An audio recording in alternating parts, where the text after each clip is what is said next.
North Korea reportedly launched its very first tactical nuclear attack submarine and was presided by its leader, Kim Jong Un. Alyssa Torres reports.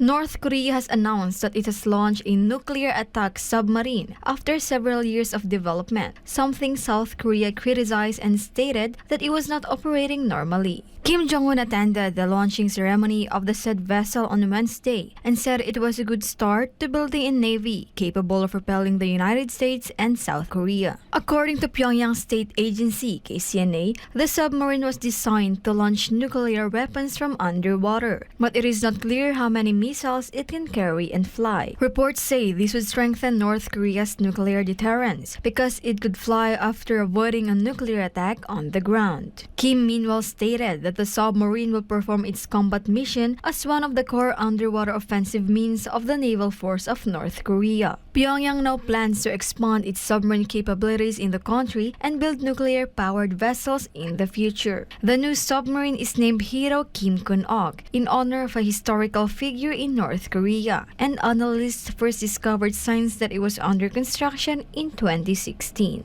Reporting, this has been Alyssa Torres, SMNI News. World leaders involved in the G20 summit have already arrived in New Delhi, India, but among the top leaders notably absent was Chinese President Xi Jinping, who reportedly skipped the big event and will be represented by Premier Li Qiang. Kai Velen has the details. As the G20 summit draws near, Xi visited flood-affected villagers of Shanxi City in northeast China's Heilongjiang province.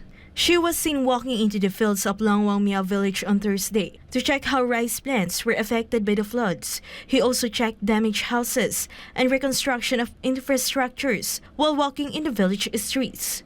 The Chinese president was also seen talking to the villagers to learn the losses of their supply of daily needs. He then encouraged them to bolster their confidence to overcome difficulties and resume normal work and life sooner. The province of Heilongjiang was said to be China's biggest grain producer. CCTV Plus reported that the devastation affected 17 townships, 161 villages, and 23 communities citywide. Some 28,500 households, amounting to 79,000 people, suffered damage, with almost 5,000 homes wrecked, 27,640 hectares of grain crops ruined, including 24,680 hectares that were completely destroyed. Meanwhile, the Chinese government said recovery efforts and reconstruction are in full swing. Kai Velen reporting SMNI News. Hong Kong witnessed its highest hourly rainfall not seen in about 140 years. The record-breaking rain affected day-to-day life due to widespread flooding across the city. Hong Kong has marked its longest black rainstorm warning and put into force the highest level alert on Friday, with much of the city suffering the impact of the heaviest rain in more than a century. The severe weather hit the densely populated city of 7.5 million on Thursday night. As of Friday morning, authorities urged the public to seek safe shelter as the flash floods forced authorities to suspend schools and submerge metro stations, which trapped drivers on roads. The Hong Kong Observatory recorded an hourly rainfall of 158.1 millimeters just before midnight on Thursday, making it the highest on record since 1884. The extreme conditions caught residents by surprise as it happened just days after Hong Kong witnessed its strongest typhoon in 5 years. The record-breaking rainfall was brought by Typhoon Haikui, a tropical cyclone formed over the Pacific Ocean on August 28 before it started moving west toward central Taiwan. The typhoon has killed at least 2 people and displaced thousands of others.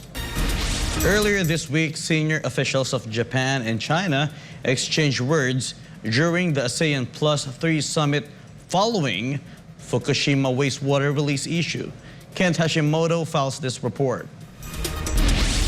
Amid growing tensions, Japan and China exchanged words regarding the ban that Beijing is now implementing on all Japanese seafood imports following the release of treated radioactive water from the Fukushima nuclear power plant. Japanese Prime Minister Fumio Kishida earlier called on Beijing to take action based on scientific reasoning and called on Chinese Premier Li Qiang to abolish Beijing's import ban on Japanese seafood. In the middle of the meeting of Japan, China, and South Korea at the ASEAN Plus 3 summit in Jakarta said it will continue providing information about wastewater discharge. Chinese Premier Li Qiang called on Japan to be responsible for its step and consult its neighboring countries first. According to Li, the disposal of nuclear contaminated water is a great threat to the global marine ecological environment and human health. The summit was the first multilateral gathering attended by both Japanese and Chinese leaders since Japan began to discharge its wastewater. Kishida emphasized that Japan is sure to follow the global community understanding regarding safe water release. 以上日本からの橋本健人でした。SMNA News,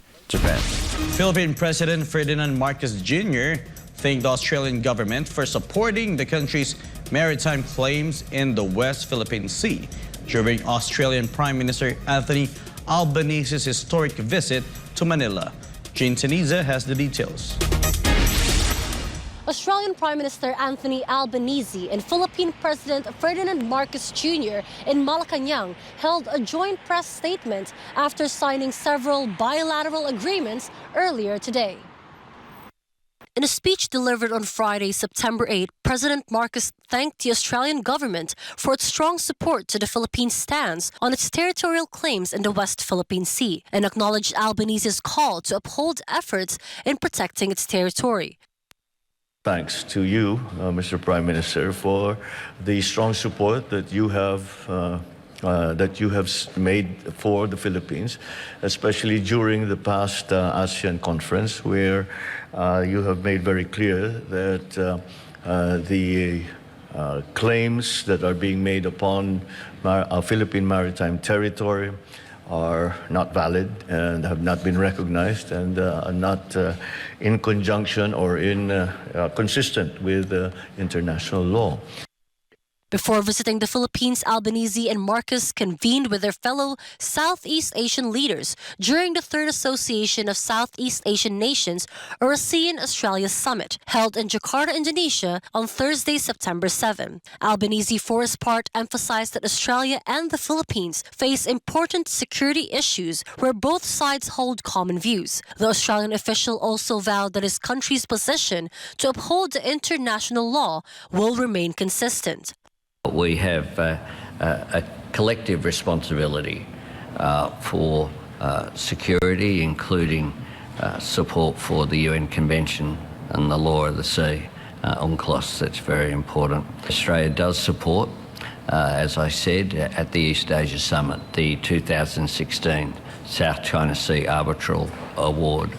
That is final and it's binding, and it's important that be upheld going forward. Meanwhile, both countries agreed to elevate their diplomatic relations through the signing of the Comprehensive Strategic Partnership that aims to expand bilateral cooperation in several areas, including the signing of other Memoranda of Understanding, or MOUs. President Marcos described the deal as a significant step that will not only boost relations between Australia and the Philippines, but also strengthen the country's response on issues concerning economy, peace, and security. This signing of the Joint Declaration on Strategic Partnership signals our mutual commitment to deepening collaboration across a spectrum of areas that are vital to both our countries' growth and prosperity. Albanese also held the constructive meetings he had with Marcos. This elevation is an important symbol of the strength of our relationship and our shared commitment to do more together. We discussed strengthening our cooperation on regional and national security. We agreed to formalise an annual Defence Ministers meeting. The Strategic partnership deal covers cooperation in various fields concerning defense and maritime, counterterrorism and law enforcement, deeper collaboration in climate action, education, development, and people-to-people exchanges. Australia is the Philippines' second largest partner in defense and security. It is also the Philippines' 14th largest trading partner in 2022. Canberra also serves as the Southeast Asian country's 11th most significant source of total official development assistance, or ODA, amounting to $180 million as of December last year. Reporting from Sydney, this is Jane Siniza, SMNI News, Australia.